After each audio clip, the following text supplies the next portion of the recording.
Hello বন্ধুরা, chimney কিচেনে সবাইকে নমস্কার জানাই, সবাইকে শুভ সকাল জানাই। দেখো বাজার থেকে আজকে বাবা কিনে আসছে।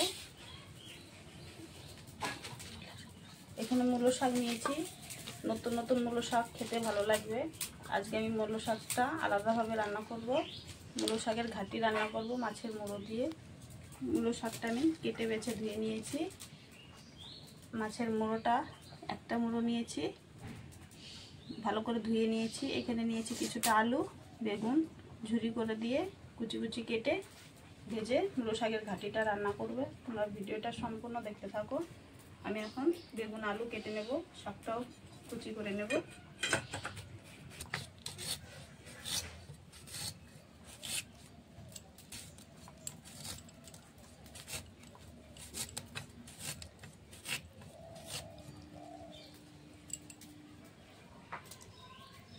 আলুটা কুচি করে নিয়েছি।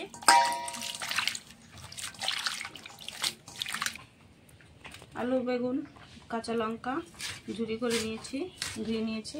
এখন মূলো শাকটা ঝুরি করে নিচ্ছি।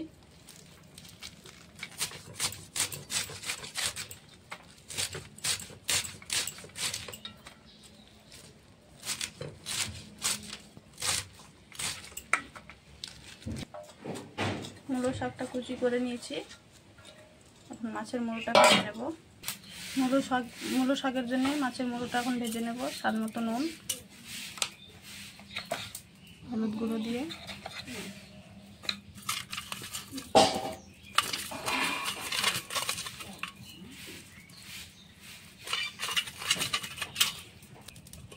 কড়াইতে আমি মাছের মুড়ো ভাজার জন্য সর্ষের তেল দিয়ে দিয়েছি।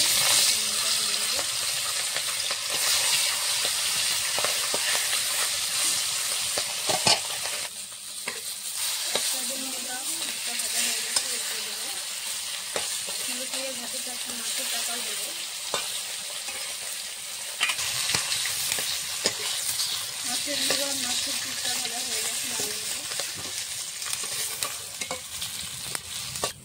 মাছ ভাজার তেলে ফোড়নে দেবো শুকনো লঙ্কা, পাঁচফোড়ন।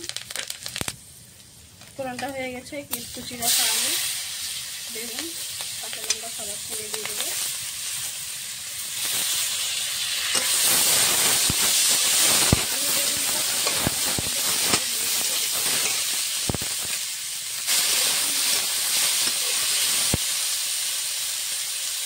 দিয়ে দেবো স্বাদ মতো নুন।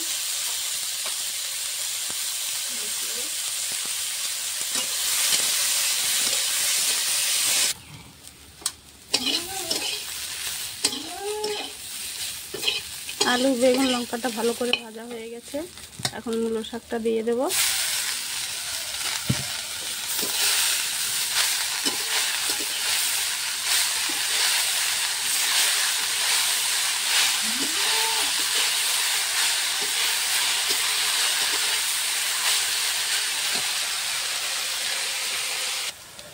মূলো শাকটা নেড়ে চেড়ে দিয়ে দেবো মূলো শাকের উপর স্বাদ মতো একটু নুন। মূলো শাকের যে জলটা বের হয়েছে ওই জলটাই শাকটা হয়ে যাবে।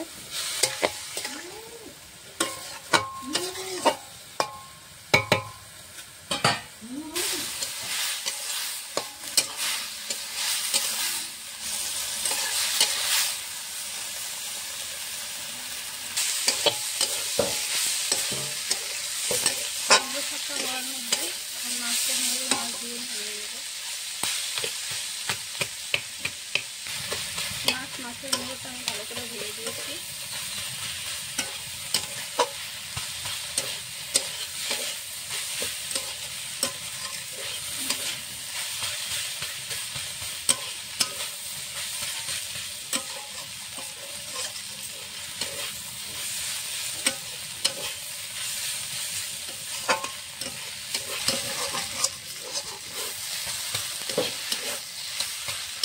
মূলো শাকটা কমে গেছে, হলুদ হয়ে গেছে।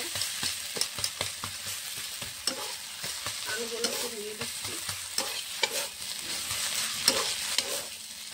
নতুন নতুন মূলো শাক দিয়ে ভাত খাওয়া যাবে একটা। মূলো শাকটা হয়ে গেছে, আমি নামিয়ে নেব।